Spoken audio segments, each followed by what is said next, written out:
Got me thinking about all the fun I've been having lately with you. I feel the air in my hair and my lungs. Your eyes in the sky share the sun. Come let me tasting so good. We've got so much on our skin. I'm feeling free when I'm diving with you. I'm happier than I've ever been. I saw all the signs in you. There's a spark in the room. We're shaking up the rain. We love water. We love water. We love water.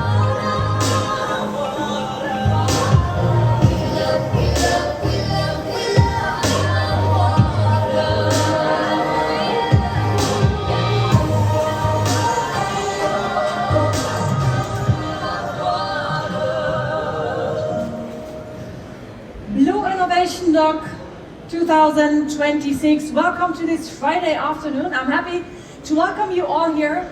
It's going to be an interesting afternoon. I'm really looking forward to the sessions we're going to talk about today. It's going to be the, well, let's say tourism technology compared to water sports. If I got that right, it's going to be the first keynote. We're going to listen to it now. She knows definitely better. But we're also going to talk about AI and boating. We're talking about women in the marine industries. That's why I'm dressed in pink today. And we're going to have a talk with a true Olympian later on at 3 o'clock. Sunny Boyke will be here with us today. But right now, as mentioned, we are going to start with the first keynote.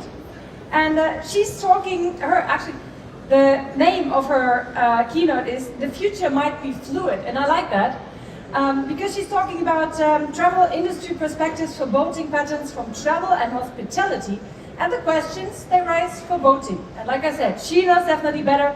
Please welcome the independent travel industry consultant, hard to notice for me, Leah Jordan. Thank you very much. Thank you. Sound is working wonderful. Thank you so much for being back. I'm super excited. And I've been here 2 years ago, so I'm super honored to be invited back. And I mean, the only thing I can say when I come to boat that justifies me being here is I do love water. And I get super excited about boats, but I have no clue. So I'm not here to give you like a briefing on what's next for boating or give you some smart instructions, what I think your industry should do. I don't know, I don't have the competence. But I'm here to, and that was also the briefing I got, to basically just share what we're seeing in travel, and then we were wondering if there might be some parallels and maybe some learnings that we could exchange and discuss. And also, I'm not here to give you a monologue and then leave. I'm also here to connect with you guys and discuss later on. So I'm trying to keep to my 20 minutes, which will be a challenge because, as you can feel, I always get super excited, and then there's a detail and I lose track. And then you have to raise the hands and Leah, what's your time? Because I have to cover 5 patterns that I identified. And I will walk you through those, give you a few examples, trying to not lose track. And then I'm curious to hear if there's some that resonate with what you're seeing in the industry. And we had a quick chat, Alvaro. I'm confident there's some points that resonate. So let's start. And as you said correctly, my background, I'm a travel industry consultant. I say that because I'm basically working for everyone and for nobody. I have a strong need for independence. So I started in the hotel industry in an association, and now I'm working by myself. I'm partly supporting an innovative project in the real estate company, real estate industry. So there's way too much, and I'm not here to talk about myself, but I just wanted to let you know, if you're interested, let's connect after on LinkedIn and we discuss. But also to set the scene for what I'm telling you now, this is what I observe, because my privilege I have in the roles that I had in the past years and I'm having currently. I'm super exposed to a diverse portfolio of industry stakeholders in travel, hospitality, and I enjoy that genuinely. And I feel I have a very good helicopter view of their sentiments. And that's basically my summary that I bring to you here today, from representing plenty of our verticals, from hospitality over to operating, to cruise, name it, aviation. All of this is reflected in this. So this is the 5 patterns I identified for today. We don't have time for more. There would be many more, for sure. And I want to walk through them with you and then see in the end what resonates with you. And I'll start with the platforms, right? And that's a no-brainer for many of you that maybe have some knowledge or insight into like retail or e-commerce or in general just how business to consumer works nowadays. So in travel, something that is undeniable is with the rise of the internet, we certainly got restructured. The cards got reshuffled back then, and we had the emergence of strong dominance from platforms. And what the platforms did, they not only provided distribution channels and control over like the demand and the relationship to the consumer.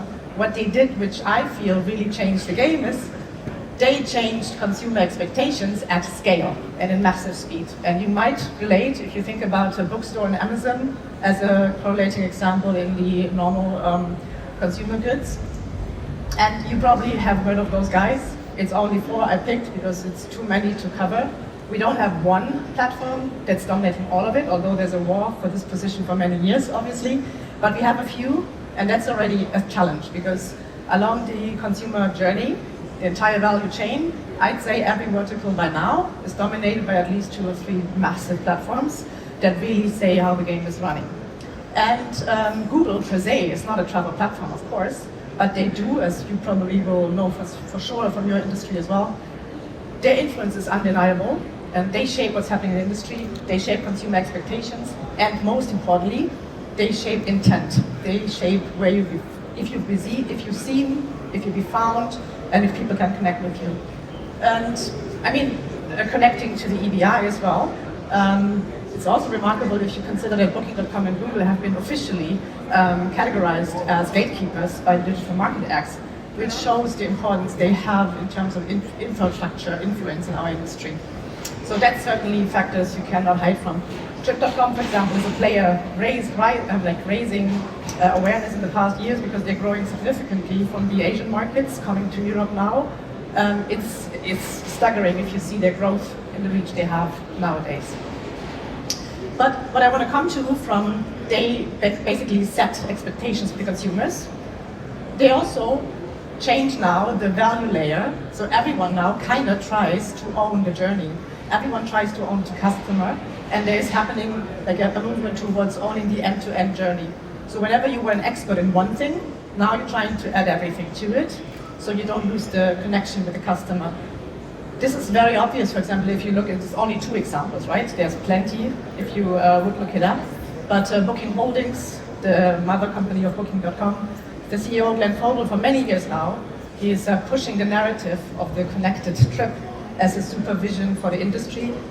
And obviously, who's supposed to own this and facilitate this? Booking.com and Trip.com, they're very much, because they're Asian influenced, obviously, they very much follow the super app expectation, offering you one interface that you don't have to leave anymore, you just stay in that ecosystem, and there is no other touch point anymore, so everything's aggregated.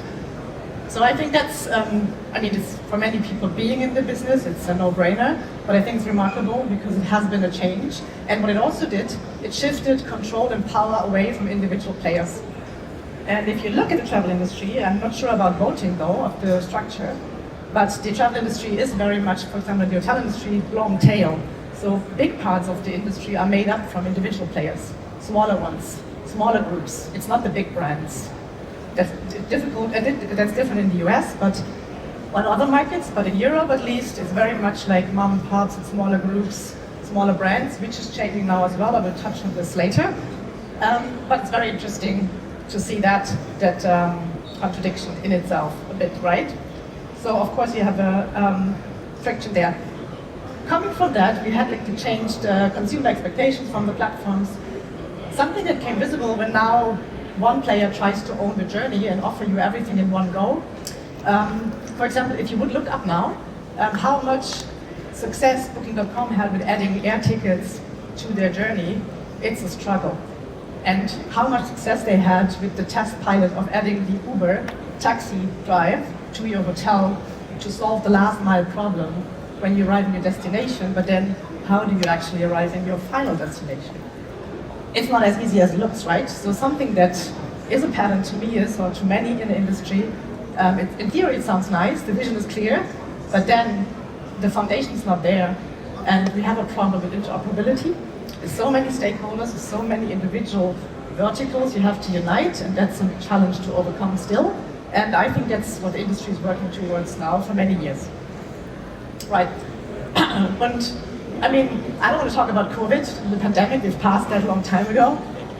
But it certainly had influence because the industry has been working on removing the friction, because that for the consumer was better quality if it's less friction.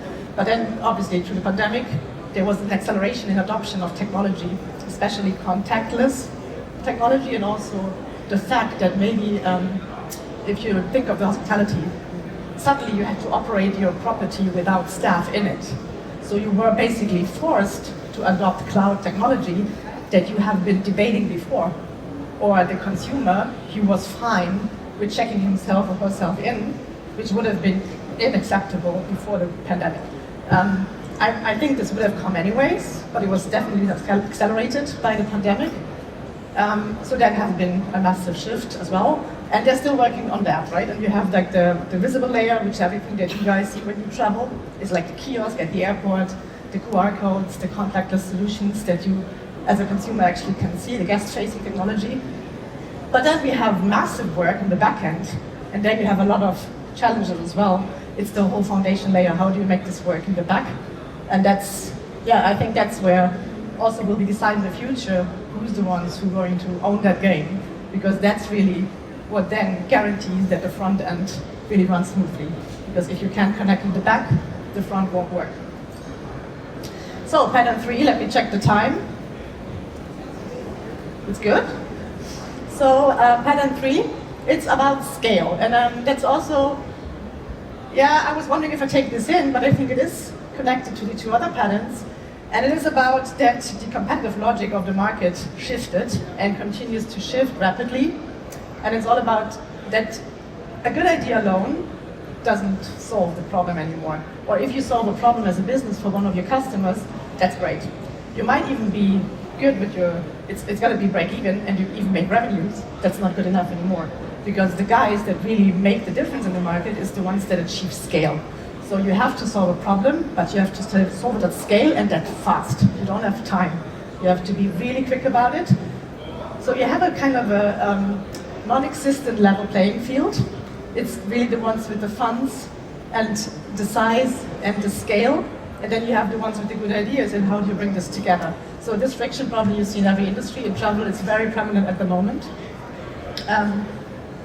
Which leads me also to those factors that we are seeing in the market. And it's not only supported by those, by the fact of scale, but consolidation is happening due to the fact that companies are realizing they cannot compete just with the size they have, so they're growing by merger and acquisitions. If you look at the German hotel market, there's almost no big hotel brand anymore that's entirely German, or that's owned by who they originally were owned by.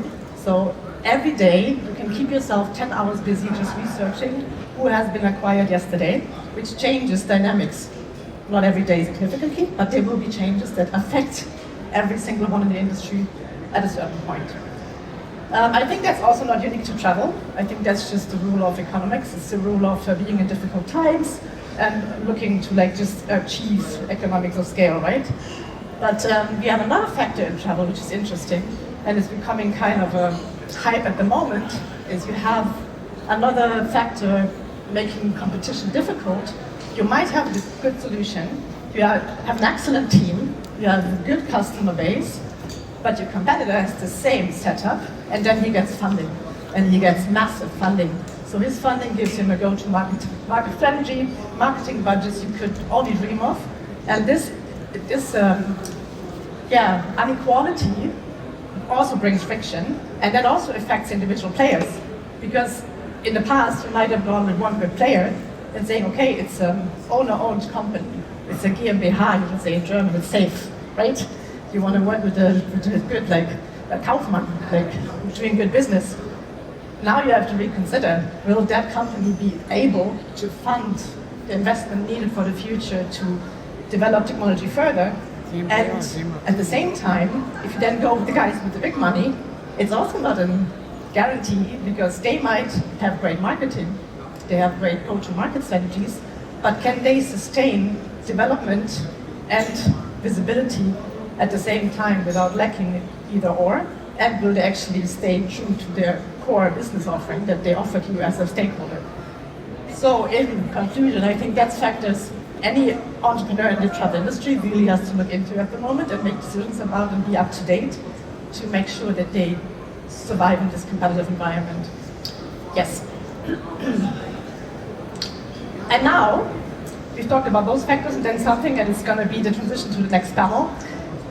It's a no-brainer too, right? There's a new factor, AI, that no one can hide from. It's everywhere, in every headline.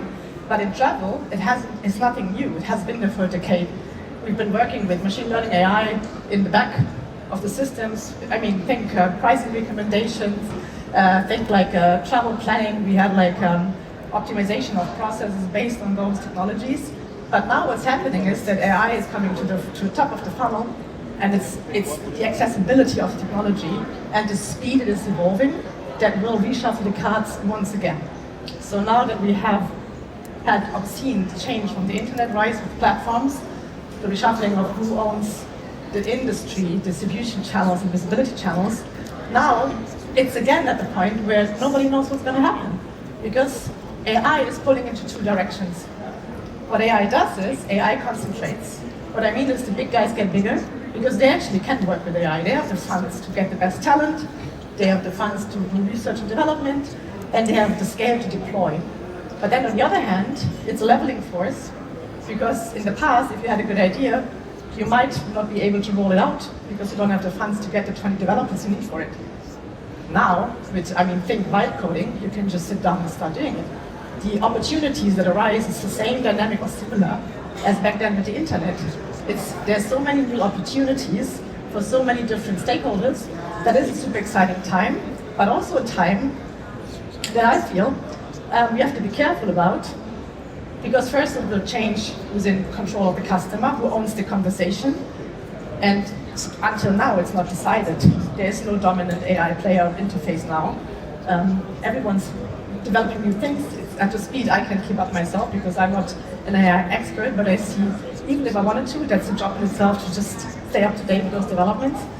But what is happening, what in my opinion also happened with digital transformation, is if you have a bad process and you digitize it, it's not a better process. It's the same bad construct, just in a different interface. What AI does now on top, it doesn't even work if the foundation isn't correct. It actually gives you worse output. So I think it is a call to our industry at the moment that they're torn. They want to do the new fancy stuff that looks super nice, the top of the iceberg.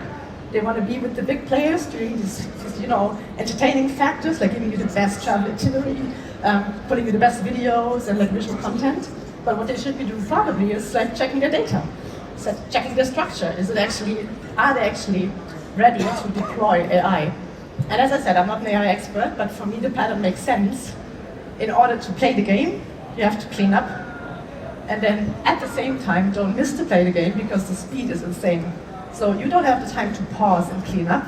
You should do it simultaneously. But data quality, system integration, and governance maturity is really factors to consider as an entrepreneur in travel at the moment when you want to play the game of AI.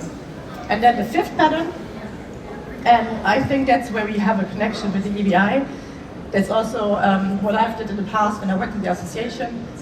But that's many years ago. So policy, increasingly becomes like a business factor.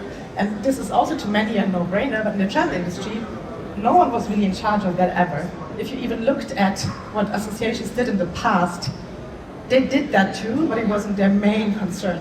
Now, policy and regulations really becomes a business critical factor. You really have to proactively engage it, because policy really shapes competition and market structure. So as examples that really are currently heavily discussed in travel and impacting what's going on, is like data protection has been in the past years, GDPR, of course. Then you have the whole platform regulation, like the Digital Market Act at the moment, that is strongly impacting how business is done. You have the AI Act, the AI governance.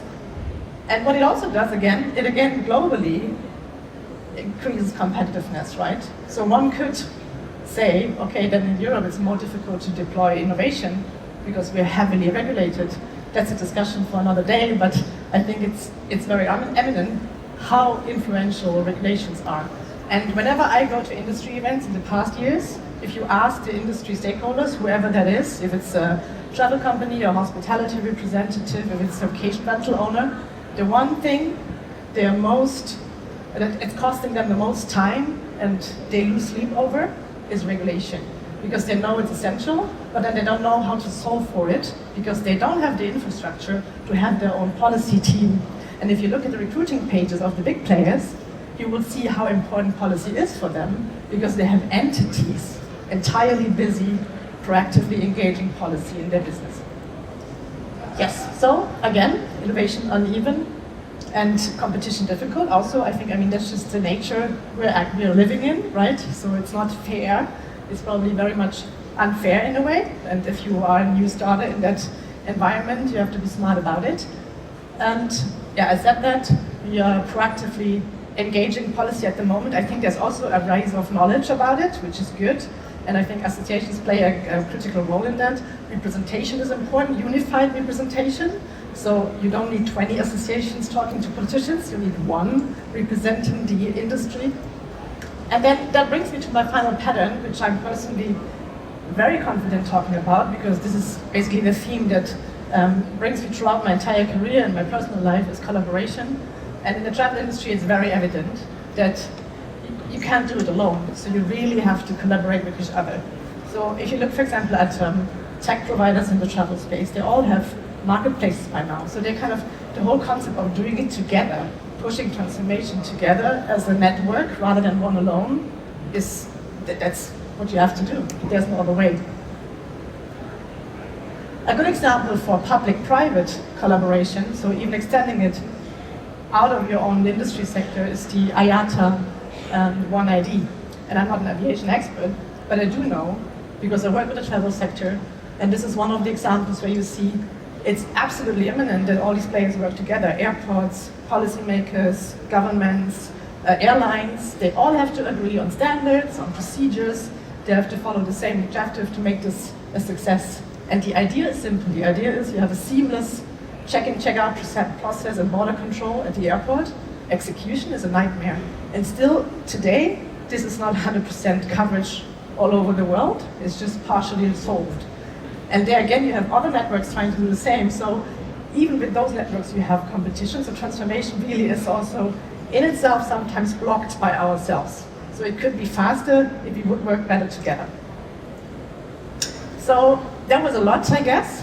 I would have actually, if it's correct, 9 minutes left. So I probably spoke too fast. I'm really bad at giving keynotes. Usually I moderate and host. I'm not the one giving keynotes.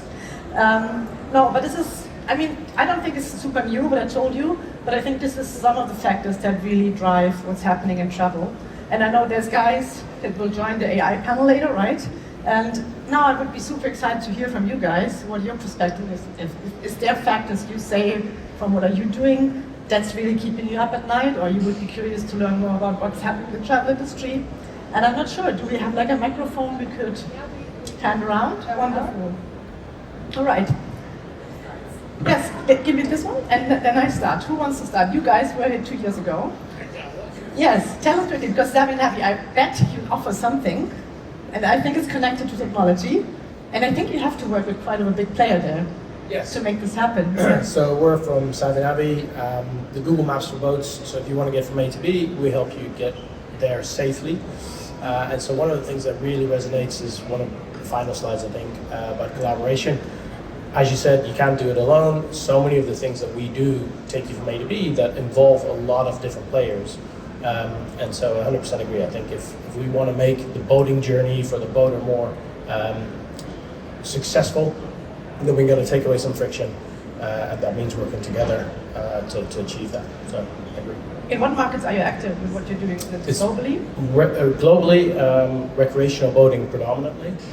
So we have an app, that's the B2C angle of our business, and then we have a B2B play as well, where we work with manufacturers to get our technology into the boat, and so that when I'm at home and I'm planning, by the time I get to my boat, it can seamlessly integrate. By the time I get to a marina, I can then continue that integration process and have the boater do what they want to do, which is ultimately enjoy getting out on the water. Yeah, I mean, I'm not an expert, but I was always wondering, in the boating industry, you have the vessel, like the boat, or like the actual assets moving around borders. So probably you are more advanced in that area of connecting, no, Alvaro? We'd like to be, but I don't think we are. No? Okay. Thank you so much. So indeed, that is something that we've been working for quite a while. Is advancing more and more. Is that, let's say, the seamless connectivity of having a German boat with a Belgian flag dock in Greece. That often becomes a regulative nightmare. So we're trying together with the policymakers to try to make this experience more easy in terms of common regulation for that. Mm-hmm. And I want to touch on another point that you mentioned, and indeed you asked the question. Our industry, even though we have big players, is 85% of all the companies are family-owned businesses or SMEs. So indeed, the backbone of the industry is family-owned businesses that as well have this compliance nightmare when in terms of regulation. So now we see that the Commission is more and more looking into that and trying to make regulation more simple and compliance easier for the smaller players. And I would imagine probably as well getting those entrepreneurs into one table is sometimes more difficult than getting like 4 or 5 players to the table, right? So you probably have also very diverging strategies that they follow. Yes, that's what EBI is for. Yeah, wonderful. No. Well, I'm just stepping in now. Yes. Maybe you're going to join me up here again, Lena, because it's so interesting. I would like to keep you on the next panel, and then also have you on the next. The next. I would like to keep you all day. Okay. Because you're combining so many things already, which we are going to talk about today. But I have a personal question. When you started to work in this tourism sector, when was that? Well, I was 13. It was illegal because I started selling ice cream because I realized when I worked there I can eat it for free. That was the deal. So that's good. Because I could have been exactly the same. No, but like realistically, I did work like all my years, basically since I could walk in the gastronomy and event industry. But then I went to the Netherlands and studied at the hotel school in Hague. That's where they really brainwashed me into the whole hospitality sector. So, and I can't get rid of it. So I tried, but I'm a hotel nerd by heart. So I'm totally hospitality girl. Yeah. And you talked us through a lot of similarities also in the businesses, also in the boating industry. And you've talked to the guys already. You're going to learn more later. But could this be an option to get further into the boating tourism, because you see the difficulties and you see the similarities? Would that make sense? Could that be an option for you? For me personally, I don't think so, but I think something great that's happening at the moment, it's a development we're seeing, and Alvaro just confirmed this, is that every industry sector is trying really hard to get representation, right, on a level of an association that is representative of the politician environment. So what you're seeing now is that Hotrec, for example, is working with EBI, and I think that's fantastic. Hotrec is the European head association for all the hospitality, restaurant, gastronomy associations. And I think on that level, we're not very well represented as industries. I can't talk for boating, but I certainly can talk for hospitality, for travel. I mean, look at Germany. Do we have a strong travel minister or someone really in charge of the travel industry? But then you look at the amount and the importance of travel as an economic factor and also as an employer, and then I think this is really staggering. This is something that you can't really understand. But then it's probably down to that fragmentation. And you could see that already during the pandemic. You've seen a lot of initiatives, and then they realized we have to pull ourselves together, because if now the event industry, the MICE industry, the incentive industry, the leisure travel industry, the alternative accommodation industry, the one-star hotel, name it, they all started to talk to the politicians separately. That won't work, because the politicians say, so who is actually representing you now? Like, who should I talk to? So that was already a lesson in probably learning, getting together. And I'm not a politician expert, right? This is what I'm seeing from the outside, and I think that's where I see an opportunity for all industries, if you would have a roundtable where you exchange about those dynamics and learn from each other. Yeah. And I'm wondering, because we're all traveling a lot, like the boating people, we're going to get to this, invented what they do from personal experiences. When you're traveling, do you take home more experiences and put it into your work and to your presentations, to your learnings, or do you do more research? What's like percentage-wise? What would you say? Yeah, I mean, that's the most frustrating part about it all. No, it's like, I mean, obviously because I work a lot and I've been working like for so many years now and totally immersed in this industry. Basically, it's a natural development, and all my private friends, most of them are also from the industry. And the thing we hate the most, really, like the one task I really disguise is booking a hotel. or is booking a trip or going. So what happens in the end is we always do like compromise vacations. And if you're on a business trip, I have to admit I'm by now a Moto One fan follower, because for me I know what you get, I know they're having fair prices, they have a good product. But I mean, I shouldn't be saying that, but it's really a mixture of both. And then I get to reality check daily when I travel, because what we want to be, we're certainly not yet. But then again, in terms of what travel and boating has in common, I think is the excitement and passion. If you look what travel does with people, it's like it's connecting people. People get super excited about it. It's just, in a way, and it sounds cheesy, but it's magic. And if I walk these floors here and I'm an outsider, it's also magic. I mean, water is just fantastic, and being on water and then having all these opportunities to engage with water. So there's also, I think, a common aspect. And it makes people invent products, which makes a lot of things better. So this was kind of a good introduction already. I say thank you for the moment. Thank you, and thank you for the attention and time. Thank you very much.